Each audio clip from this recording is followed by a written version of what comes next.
What's up, guys? It's JT. Today we're going to be talking about clear coating fishing lures, specifically like custom painted ones like crankbaits and jerkbaits, and even more specific, we're going to be talking about dipping baits instead of painting them. So let's go ahead and get this started. This is going to be a two-part video, all in one video though. We're going to do the first part here right at this little table here, and I'm going to talk about prepping your lures for clear coat. And then the second part of the video, I'm actually going to be at the clear coating stand actually doing some dipping in KBS. So that being said, let's go ahead and jump right into it. And let's talk about preparing your baits for clear coat. I don't really do anything to the actual bait in order to get it ready. But what I do always end up doing is I take a paper clip, fold it out like this. Want to pinch one end, maybe just with like pliers or something like this. Make it nice and tight little circle at the top, just like that. And then what you want to do is you want to slip that into your front socket here, just like so. And then take the other end and curve it. That way you're able to hang your lure just like this, and it will hang vertically. So that part is going to hold on to the hanging wire. Same thing for a bait like this. Take a paper clip, fold it on both ends, put one of the ends into the front socket, just like that. And then you're able to hang those. As far as most baits go, I only do a drip wire on the end little eye socket there, or whatever you want to call that.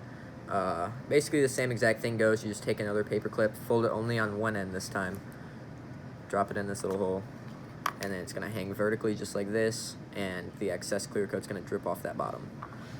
We can go ahead and do the same thing over here for this blue one. Take another paper clip, put it through, and just like that, you're ready to hang it. So it's really that easy. You just take 2 paper clips per bait, put one into the top, and make sure there's curves on 2 sides, and then put one into the bottom with a curve only on one side.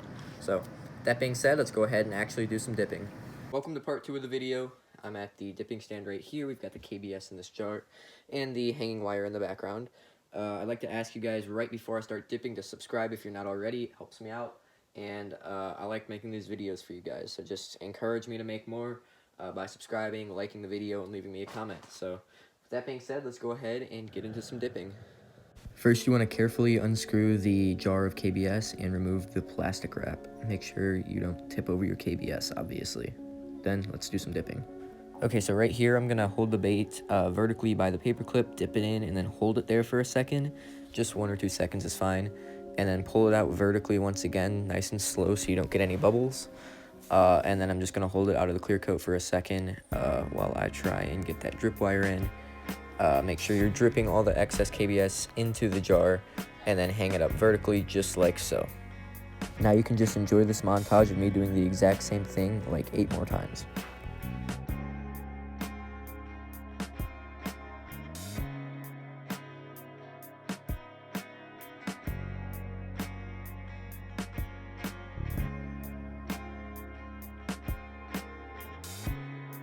As I'm nearing the end of this clear coating session, I just want you guys to notice how I'm spacing the lures, how nothing's close enough for the excess clear coat to drip onto another bait. Now I'm just going to talk about how to seal up your KBS and make sure you can do this again next time. If you haven't already seen my other KBS video, I recommend that you guys go check that out. This is going to be a review from that video, and I go much more in depth there. But basically, in order to make this airtight and make sure it doesn't dry out for next time, is I take 3 pieces of cling wrap, or 3 pieces of plastic wrap. I smooth it over the jar just like that, and then put the lid on over top of that as tight as I can. So you guys can see me screwing it on right here. Basically, that makes it so that there is no air going to be able to get into the KBS and dry it out. That is going to conclude today's video. I hope you guys enjoyed the tutorial, and hopefully you learned something new in order to keep your KBS working and your baits staying strong. So like the video, subscribe if I've already covered all of that, and I will see you guys next week for another episode of JT Casting.